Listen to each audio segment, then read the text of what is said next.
دغه د جمعې په ورځ باندې چې په شپږ بجې باندې دغه موضوع پېښه شوې ده د دغه عاملین خلک هغه دي روښانه ګرده دوکانداران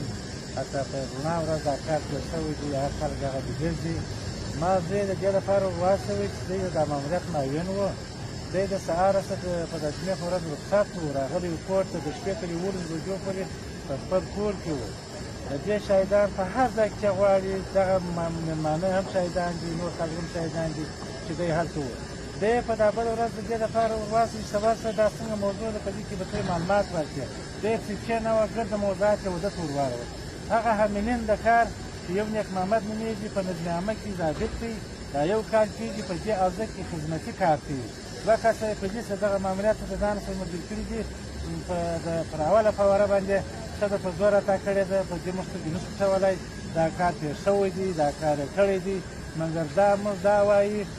زه دا وایم اول مزاح پر والي صاحب باندې دی دویم مزاح پر قومندان د امنیه دی دویم مزاح پر امنیت د رئیس دی په ټولو ورګانو باندې زموږ دغه غږ دی چې په لیاز د خدای په لیاز د قرآن چې د بل په ځای کې زما زوی وسیله کوي هغه اصلي عاملین د کار چې دي چې دا کار یې کړی دی هغه د په رڼا ورځ دا کار کړی دی هغه دی ګرځي نیک محمد نومیږي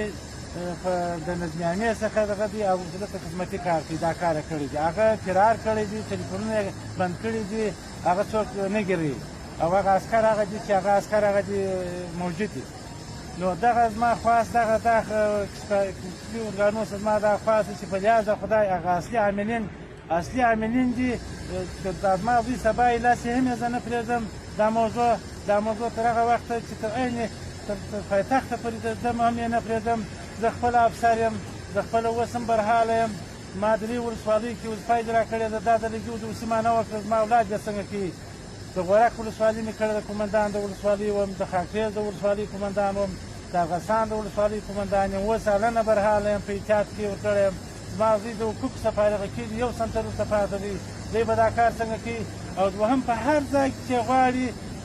د سهاره څخه د شپې د 11 بجو پورې په اشهد بالله شاهدان د معاینې پر طلاق باندې به خلک شاهدي ادا کوي چې دا خلک دا سړی زموږ سره وو او دا موضوع په 9:30 بجې باندې پېښه شوې ده شریفي د دا کس اخیستې دي د هغه خبرو سره دغه کړي دي شریفي پورته کړي دي شریفي نه یو رسمي سړی دی نه دلته یو رسمیات لري نه یې بل لري په دې کې زما دا خواست دی چې دا پلټنه دې وسي اصلي عاملین دي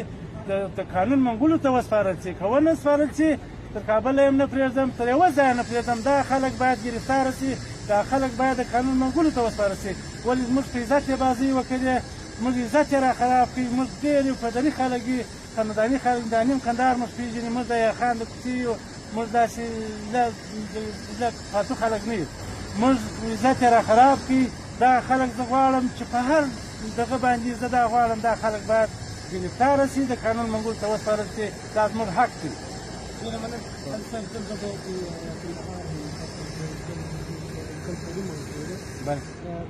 تاسې دا نه منئ چې دغه نه دا زما زوی نه دی زما د زوی وینا نه ده زما د زوی عکس یې ماسې ورسره ثبت کړی دي وروره هغه خلک هغه دي معلوم دي پر رڼا ورځ دوکانداران لا پر شاهدان دي دغه چې دغه کار یې کړی دی پر اوله فواره باندې دا ښځه راته کړې ده په 9:30 بجې باندې ومشر کسه شاهدان غواړي په اشهد بالله د معاینې پر طلاق به وایي د سهاره څخه د کس رخصت یې پروت دی بل دی په د ماموریت سره دی معاون د ماموریت دی دی چې کس رخصت یې پروت دی هغه مامور څه پوښتنه وکړي چې دی رخصت کړی دی د یوه میاشت دی د ګزمې څخه سره بند و چې ده امکانونه وه د ده ته یو سمسر پاته دی بیا د ورور واده و دغه ډاکټر صاحب واده و دی رخصت کړی و دی ګزمې مزمې ته نه دی وتلی په د یوه میاشت که دی چا لیدلی و یا په ګزمه کې یا د ورځې یا د شپې لیدلی و بس دا زما زوی دا کار کړی دی او که زما پر زوی باندې دغه ثبوت وسو زه وایم چې دغه ښځې دې راسي دغه خلک چې ما یاد کړه دا دې حاضر کړي که دغه ښځې زما پر زوی لاس کېښوئ که ما پر دغه فواره باندې ونه ځړوه زه په هېڅ مذهب مسلمان نه یم زه ګز سره دې ما ته په مسلمان نه وایي هېڅ نه باندې ته ضرورت شته